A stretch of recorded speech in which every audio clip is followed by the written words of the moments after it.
Good morning, everyone. This is Syya. And it's Erin Gregor. And we are the Afterglow live recap podcast where we recap the weekly speaker series with Global Leaders Organization. This week, we are recapping special guest Gino Wickman, of the creator of the Entrepreneurial Operating System, EOS worldwide. Is his online business for that. And he's also the author, most recently, of Entrepreneurial Leap. So what are we recapping? Basically, every week, Global Leaders Organization puts together some awesome speakers to talk about business concepts, leadership skills, and all things having to do with growing your business. So we basically talk about it, Erin. Don't we? I know. We do talk about it. I'm going to be a little out of today, but that's okay. No worries at all. So this week, super excited to welcome back the Miami GLO Chair, Mr. Mo Hasan. Hello. Happy to be back. Thanks for having me. Yes, we've missed you. And we brought a new guest to join us and lighten up the party more is Kayla Hodges, Business Development at Mo's Business Intupower. Welcome, Kayla. Thank you for having me. Thank you for joining us. So, okay, guys, can I ask you, Kayla, you have not been on here before. So what are your thoughts and what have you seen with GLO so far? So far, I really appreciated just an open space for CEOs to have an ability to have community. I think that's so important. Traditionally, I do executive coaching, and I've noticed a lot of times with my clients that they don't have an ability to talk about employees or have a safe space to be able to convey issues or problems. And I think that GLO really brings that, and also brings up education point as well. So it's really interesting. I'm glad to learn more, and it's new for me, and I'm liking everything so far. So cool deal. And so what exactly do you do over at Intupower? So I am a director of business development, and I also am a trainer here. We are creating many products just to help people understand how to live their life in the best possible way, along with building financial security and emotional intelligence. We're actually about to be published for a new book that's coming out. So there's just a lot of things that are going on right now that are really, really exciting. But I just make sure that I'm keeping our brand aware and alive and helping people in the best possible way that I can.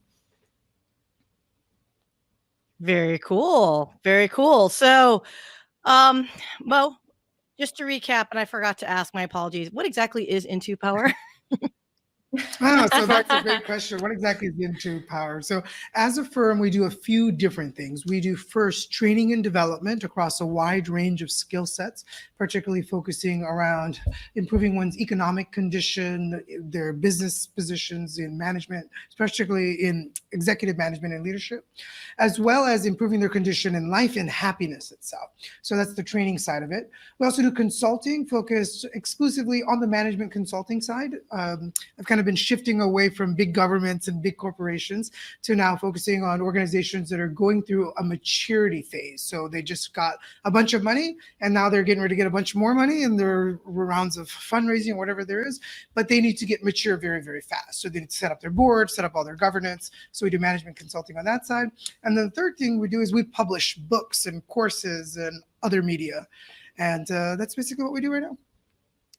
Very cool.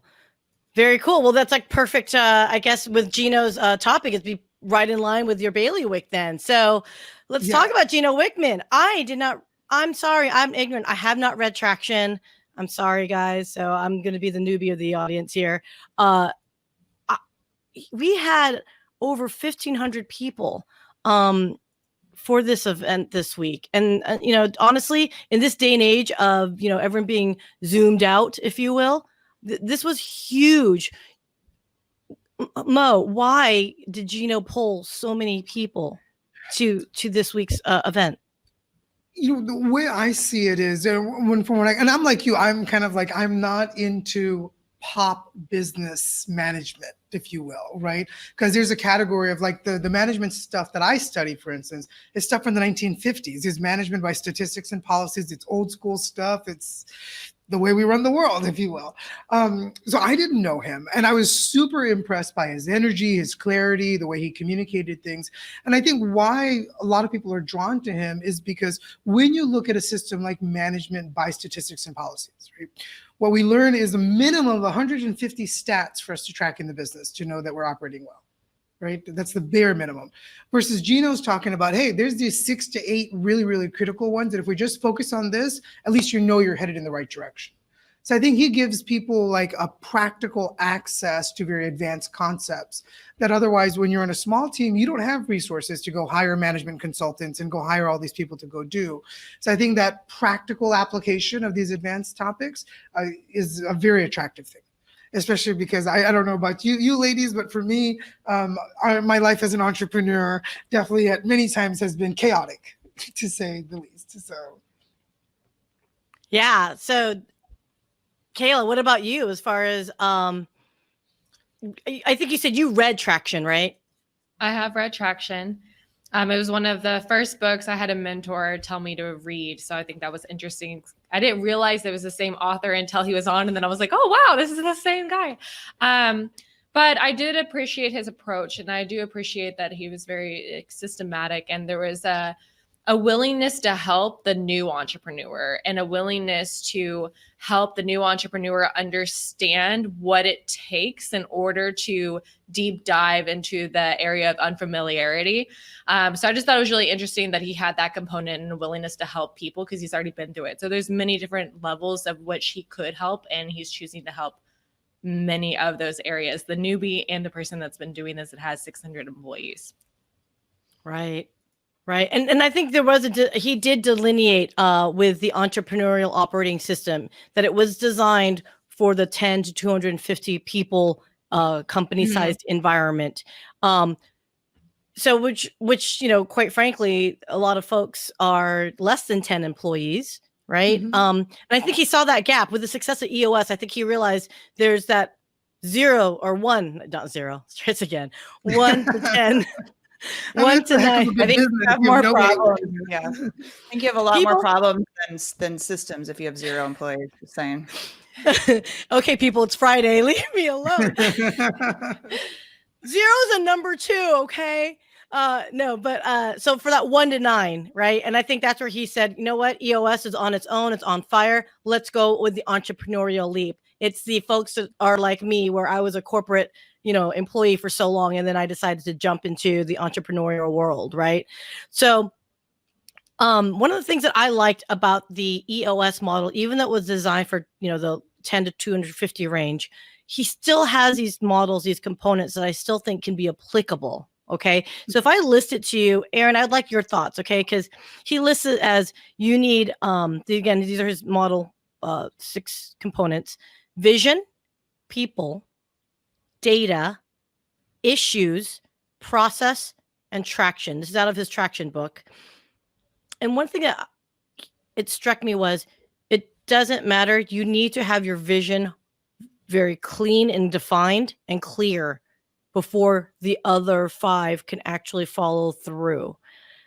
How important is vision to you, Erin? Because you started 3-4 businesses now and, you know, sold them off successfully. Help me understand why vision is the core component like he says it is. You have to be really clear. And the problem a lot of entrepreneurs fall into is your clarity has to align. There has to be a reason behind it, right? So it can't just be, I'm got my head down and I'm going to do this one thing and just beat my head against the wall. As long as you've proven it, you've got to have that vision, because it's very tempting. And I always tell people this, and I speak from experience, not from judgment. Just because you can do something doesn't mean you should do something. And so it becomes very like, okay, this is hard. This is a little bit harder than I thought it was going to be. I know that there's a business model behind it. I know that there, you know, people need this, but it's not falling. So I'm going to do this, and then I'm going to do this, and then I'm going to do this. And then people all of a sudden, they have no idea what the hell you do, because you're like, well, I do everything. And so you've got to be clear of that vision of what you're offering and what you're doing, because if you're not clear, your employees aren't clear, your customers aren't clear, no one is clear. And you can't grow. That's very true. So, Kayla, with some of the clients that you've been talking to, have you seen right away that they themselves don't have that clarity of their objective, their vision? You know, I think it's a little bit about what Erin was talking about, being in so many different areas and being good in those areas. You know, it's not like most of these entrepreneurs are unintelligent. They are actually extremely intelligent in multiple areas. And because of that, they are good at many different things. And I think that establishing a foundation and making sure that when I do talk to clients, that they're not chaotic and they're not in a headspace of unknowingness. You know, they're really clear as to their objective for their day or their week, and that the reason why they're doing that is so much so that it's purposeful, right? And so then they do have the clarity and they are able to have that vision in place to be able to get the company to where it needs to go, you know? Any thoughts, Mo? I see you nodding your head a lot. So, Okay. So many thoughts always. I can tell you're chomping at the bit. So first, in all fairness, I definitely approach business as a do what I say, not what I do phenomenon. Okay, because as an entrepreneur, can I curse on this show? No, we're on LinkedIn Live and Facebook. Okay, fine. As an entrepreneur, let's just say that I can leave things to be a bit of a hot mess from time to time. All right. And but I also know how to clean things up rather quickly. So would I promote like, okay, this is what others should do in the way I do business? No. But I think that what we see in like what he's proposing in systems is something that all entrepreneurs can do, which is you actually need to put on the hat of that position, of that role to do that part when it's time to do that part. Right? It's like, okay, now it's time to get organized. Now it's time, okay, I am now my CIO and my CTO. It's time for me to get my data together.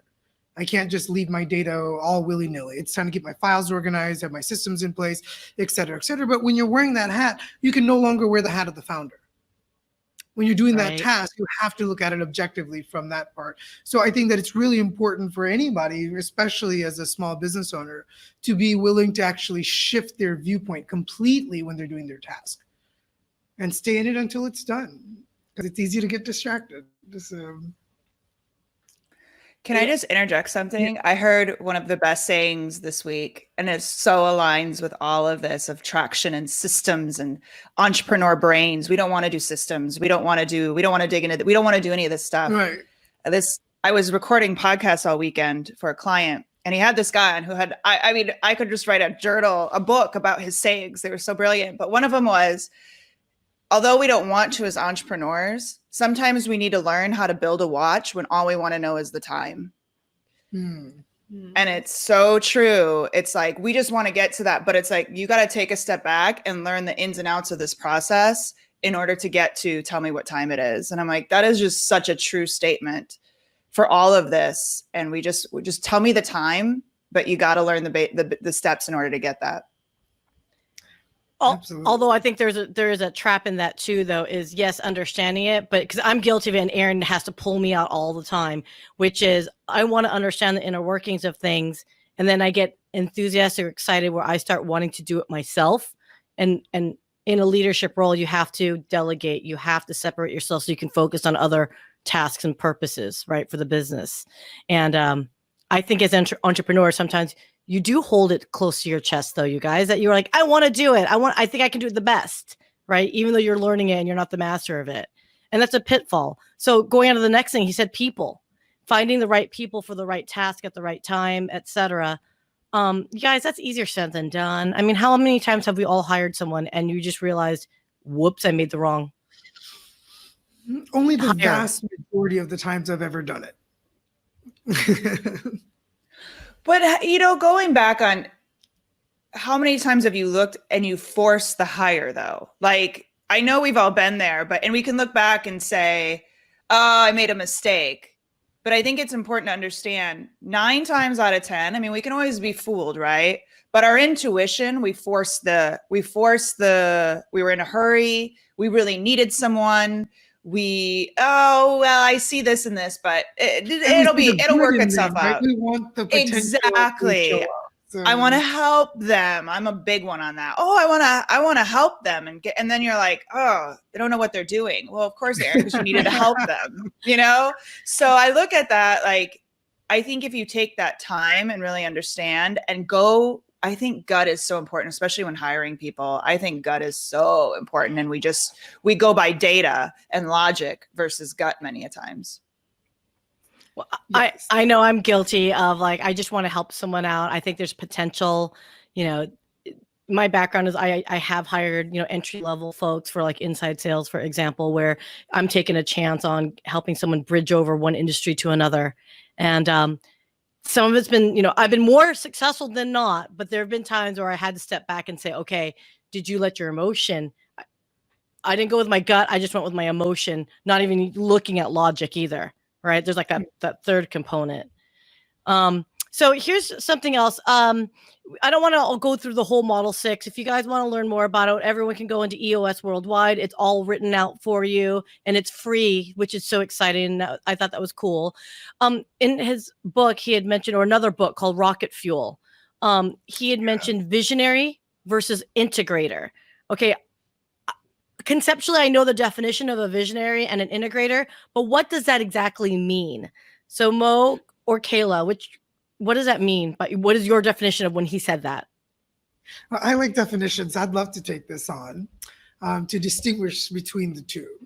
So a visionary is one who creates without consideration a new future. Okay? So without consideration, meaning the past does not matter. It doesn't matter what my abilities are. It doesn't matter what's going on in the world. I'm going to create this thing, and to have it with an exactness. A visionary has an exactness. It's not a blurry photo. It's an exactness. You can keep zooming in and zooming in and zooming in. And so it's like, if I have a vision for a city, you can zoom in and see neighborhoods. You can zoom in and see the houses. You can actually zoom in and see the electrical work. I will point out the types of nails to make the city with that type of exactness. So that's what a visionary does, or a visionary is. An integrator is someone who's able to take that concept, these ideas and ideologies and principles, and then actually apply an application in the physical universe, bringing together a shift in the universe in matter, energy, space, and time. So this creates communications, this creates a presence, this creates that this particular creation itself now can be observed and will have continuation in the physical universe. That's what an integrator does, is that they bring it into, you could consider it another way if we were to look at it from a spiritual action. There is a postulate, there's the creation itself. Postulate comes to us from science, to create. So that's the creation process, is what the visionary is doing. And then there's the manifestation, the revelation in the physical universe of the creation, which is what the integrator is doing, is they are revealing it in existence. How's that? Is that an okay definition? I like it. That's a beautiful definition. That was like way meatier. I'm like, whoa. That was way better than I could have done. Okay. Can I just tell you, if I could show you my notes that I took, I feel like I should have been taking notes as you were talking too, right just now. I'm like, okay. Okay, so let's talk about it though, because he said very specifically, you need to define who's a visionary in your organization and who's your integrator, and you cannot have multiple people in that role. What does he mean by that? So I can also share what he means by that, and I don't agree with that. Okay. I don't either. Yeah. So I get what he's saying. And Kayla, maybe you've had a similar issue. Yes, we were talking about this yesterday for a good while. So it's definitely a hot topic, because it's like, so, okay, first, why he's saying that. Why he's saying that is this concept that you can't ride two horses at once. Which is an old school way of saying, like, you got to pick a direction and go that direction, right? You're going to constantly have to battle back and forth, which is fine. And it's very understandable. And staying singularly focused on a vision makes complete sense. And at the same time, I find that I'm able to put my hat of visionary on or off. I can put my hat of integrator on. So for instance, we're planning out a bunch of major parties here in Miami for bringing together CEOs. We're actually now planning out one for GLO that we'll be doing soon. So for that, I don't have the vision for the party. Kayla has the vision for the party. right? I have a vision for what I want to do with the GLO chapter, et cetera, et cetera. So while she will serve as the visionary for the party, all I need to do is put on the integrator hat, and then I will serve as the integrator. The actual job titles that we have are irrelevant. Our positions in the company are irrelevant. It's actually choosing that, hey, we're creating things together as a team. So of course we're willing to swap off and do those types of things. Right. And I think it requires a willingness to be. Yeah. And a respect, at the same time, because, especially when we talk about different types of corporations and different types of businesses, if there is an ego situation, or if there is, two people that butt heads, you're not going to have a willingness or easy or way to be able to switch roles like that. So I think that would have to be a communicative aspect of the company, of the people working there. But I do think that it is a possibility to switch depending on the situation, to use the best, possibilities and best, benefits of each person in order to make something happen. So. And I'll share a little story with you guys that I think you'll appreciate. I started a nonprofit organization 10 years ago called Earthopia, like Utopia, but on this planet we still have it. And it's an organization I started. I built out the board. I put everything together in the beginning, etc. And about 2 months ago, we had our annual meeting, and the board kicked me out. They kicked me out of the nonprofit that I started. Okay, this is my board, right? They kicked me out. And their reasoning for it was really, really beautiful. They're like, Mo, we want to move in a different direction. And we realized that if we didn't plan a coup, you would steamroll all of us. And I'm like, you're very right. I would totally steamroll all of you. I'm absolutely going to get what I want. And that was the right thing to do, to kick me out of the board, right? So that's also understandable. So I see and agree with Gino on why he says those types of things, because now I also passed a motion for myself to come back and audit in 2 years, and I'm getting myself reelected again. But the point still remains that it's okay. It's okay for the vision to go in a direction, and for, especially for founders, to be willing to just adjust, right? And choose, okay, well, now's the time to help with integration. So I said, obviously no longer on that board, and I offered my help as an integrator to say, how can I help you guys? What else is needed? And so now I'm working with other board members, and they're super excited to work with me because I've taken on that position of integrator now, not leading the vision. Fascinating. I mean, okay, first off, we do need to hang out more, because I love to hear stories of people getting kicked out of things and you're laughing about it, which is awesome. You're very humble. There's humility there. So, wow. How do you recover from that? But okay, so you guys, I don't want to, because we're getting short on time, because this is like such amazing concepts. And he talked about rocks. I don't know what this is, you guys. I don't know what it stands for, but he said 3 to 7 priorities for organizations. So he said typically entrepreneurs want to do 50 things all at once. They want to get it all done in a month, and it's just not feasible. And he said, based on Vern Harnish and Stephen Covey, the glass cylinder analogy of time management and the pebbles and the stones and the rocks and all that stuff. He said you need to put together priorities for the next 90 days, and you should have no more than 3 to 7 priorities. I don't know what he meant by rocks, so I don't know if it's an anagram for something. That analogy is referring to just putting in the biggest rocks first, so handling the most important, most urgent things in business first. Okay. There wasn't an extra acronym or anything for it. Okay, it's like your foundation, the concrete, the base. Yeah. It's like one of the most important things to do in your business. Like, yes, you could clean your desk, or you could pick up the phone and call 100 people. It's one. Oh God, that sounds like work. Yeah. Well, it depends on how you do business. That's not the way I do business, but it's a lot of people do that. Erin, you're really good about this, because I know you want to do 50 things at a time, but you're really good at narrowing things down. How do you get at your 50th stuff and say, no, 3 to 7, that's it. That's all I'm doing. Well, I write ideas down and know that they're not, just because an idea comes doesn't mean you need to execute on it. And then, for me, it's just time. I simply just can't get to things. So it's okay, what can I hire out to do? And what needs to be discussed, maybe put on a back burner or maybe just not even, I like this idea, but it's not the right time. So I do a lot of, bless you, Syya, a lot of prioritization. And I wouldn't say I'm great at it. I'm getting better at it, but there's still a ways to go. Long ways, very long ways. So I use a particular tool from an organization called the Project Management Institute, and it's actually just a standardized project management tool, which is if you look at a project, which is defined as something that is a beginning and an end, as opposed to a program that's ongoing. Especially as an entrepreneur, we're doing product launches, we're launching our MVPs, we're bringing things to market, et cetera. So they should be treated as projects with a definitive end. And in the world of project management, there's something known as a critical path, which is the distance between the beginning and the end that actually is connective, right? It's all tied in together. So each of the critical tasks on that path, if one was to be delayed, it would actually impact the entire timeline of the launch.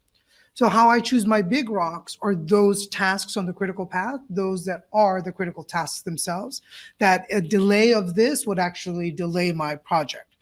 And since I'm the one who sets the deadline, why not only focus on those things? That I actually choose, instead of focusing on 6 or 7 things, I like just doing one thing, making that the big rock. And until that's done, nothing else matters.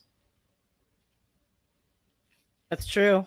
That's very true. Okay, well then if that's the case, let's talk about L10 meeting then. Okay, so how do you get your most efficient communication consistent and across the board with amongst your peers as well as your team? So L10 means level 10, which is funny because I guess on a scale of 1 to 10, 10 being best is my guess, right? So Erin knows I'm guilty of this. Most entrepreneurs don't communicate well with people because it's their own vision at times that they're trying to execute. Do you guys agree or disagree? Do you think entrepreneurs are maybe better communicators because they have to hustle and have to get things done? Well, communicating and hustling are two very, very, very, very different things. That's true. And I don't think the two are causative, maybe correlative at best, but I don't think being an entrepreneur makes you a better or worse communicator. Maybe it makes you a little crazier. I can think about that. But... Makes you a lot crazier, but yeah. Well, I think we're crazy just because we decided to do it, right? Okay, so he said, he said it needs to be a weekly meeting, which goes over, the 3 most important things and reporting it on a weekly basis to keep track of it to ensure that you guys are going to meet your monthly and then ultimately 90-day goals.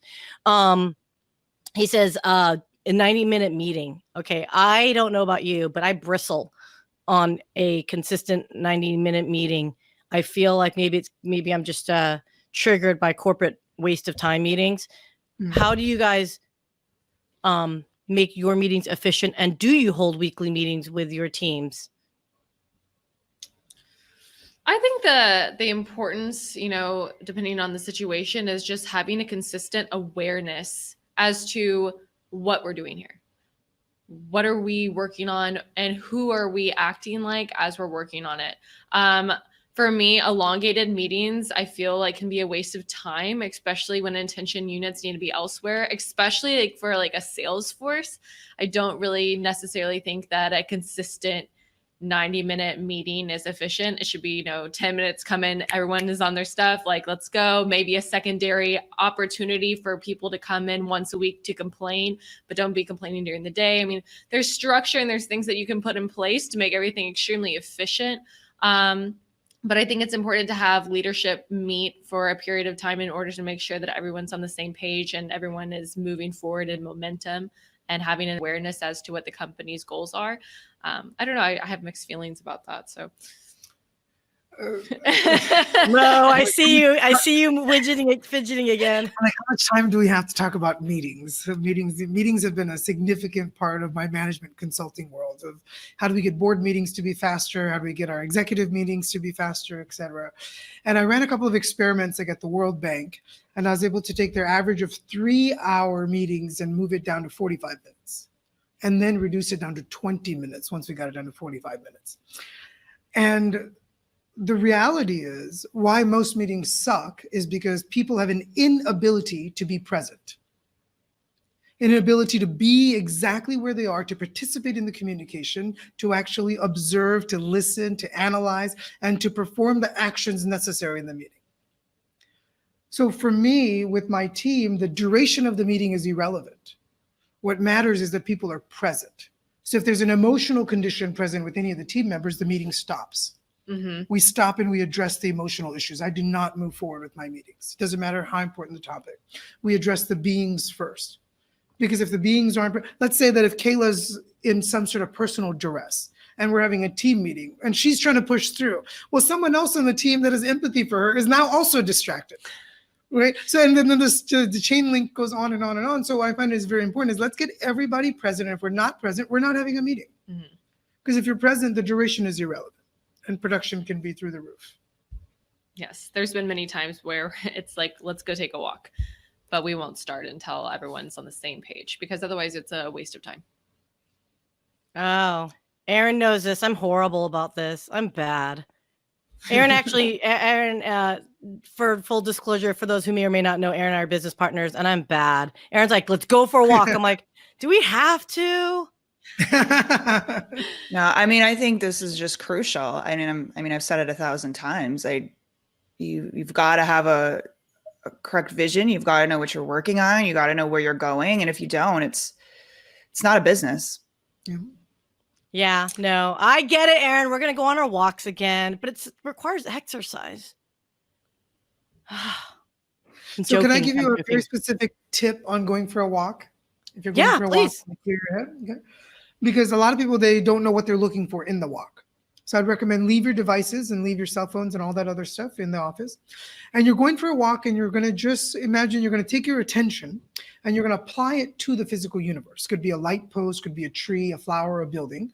Look at it, admire it, just observe it, and then bring all your attention back to you. Like really just be done with that thing and then bring it back to you. And then go give your attention to something else, bring your attention back, give it to something else, bring it back. As soon as you feel a little bit better, not a lot, just a little bit better, go back inside, you're done.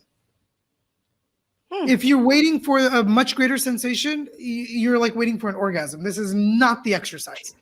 All we're looking to do is improve the condition just enough so we can bring our attention back to the meeting or the task at hand. That's it. A minor improvement in the condition is perfect. I appreciate that. And that's great feedback. And I didn't realize, and I knew this would happen, Erin. We definitely need to hang out more often, you guys. It's already past time, and I want to be respectful for everyone because it was supposed to be 30 minutes because you don't want your recap to be longer than the actual event itself. So on that note, thank you so much, Mo, again, for coming back. Kayla, a pleasure to meet you. If for those that want to get a hold of Intupower or you guys want to learn more about your business, how can they do that? They can visit us online at intupower.com, and we're on LinkedIn and on social media and all that fun stuff. Excellent. And Erin? Yeah, so I know I need to do this homework, but definitely sounds like a great event. I was working with clients yesterday, so I missed it. But go to withglo.com. You can get up to 2 free replays. I think, is that still going? Or did they change it, Syya? It's still going. Okay. So head over to WithGLO. When you get sent like 10 pages of notes, you know it was a good event. That was from Syya. So sounds like it definitely was a good one yesterday. I've read the book, so I know the premise, but definitely head over to WithGLO to watch that, because I know I will and be taking notes, and you get up to 2. But of course, we would love for you to join our either Dallas chapter. If you're in Miami, join Mo's. What was that? I said, no, you should join our chapter in Miami. No. Well, depends on where you live. We're going to kick you out of here if you start poaching our clients. So anyway, in Louisiana between us. Who gets the people in Louisiana? That's a good question. We won't worry about that right now. All right. And Syya, go ahead. Sorry. So next week, you guys, very excited. There is a gentleman that's going to be joining us, Billy Glynn. And he's going to be talking about it takes more than your IQ to grow business. So you don't have to be a business genius, but you don't necessarily need to be a book smart person. I think he's going to talk about practical applications and intelligence in running your own business. So sign up for that. And with any other questions, I think that wraps it up for another episode of the Afterglow Live Recap Podcast. I am Syya. And I'm Erin. That's a new one. Sorry. I know. I was trying to do. I was not on the marker that I was supposed to be on. So, anyway, have a great weekend, everyone. Bye. Bye.